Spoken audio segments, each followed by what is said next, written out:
At a time when this country is taking a hard look at systemic racism across our institutions, a high-profile case against an Indigenous chief took a surprise turn today.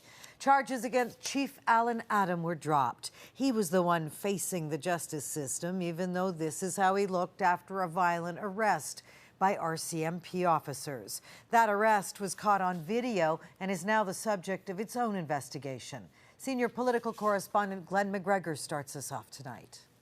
A small moment of satisfaction for Chief Allan Adam and his lawyer. Overwhelming that justice has been served in regards to the wrong accusations that were laid against me. Adam was left battered and bruised in this incident outside of Fort McMurray Casino in March after the RCMP had challenged him about an expired license plate. Alberta's top Crown prosecutor said it was not in the public interest to continue with charges for resisting arrest and assaulting a police officer.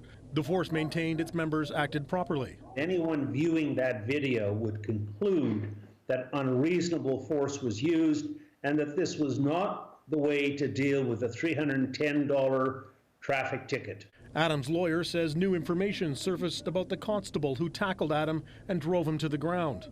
Constable Simon Seguin was on active duty, even though court records show he's facing assault and other charges for an incident last August. If you're going to assault people, no matter where you go and you put on a uniform, well then that's not protection. It's a form of bully.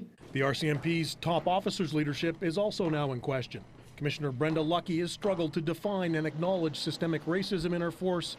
Asked by MPs for an example, she cited a physical aptitude test that is harder for shorter people. There's a 6-foot mat that you have to do a broad jump. And when we put the lens on it and reviewed that physical requirements test, evidence told us that the average person can broad jump their height. Be systemic discrimination, but I'm trying to think of systemic racism. Another disturbing video that surfaced this week shows an RCMP member dragging an Asian woman in Kelowna when responding to a call that said she was in emotional distress, later standing on her head.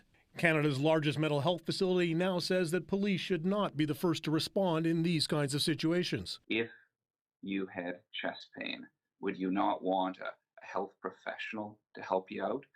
If you have a mental health crisis, it's the same. You just want somebody with expertise in that area. Chief Allan Adam also says another kind of police force is required, one for Indigenous people.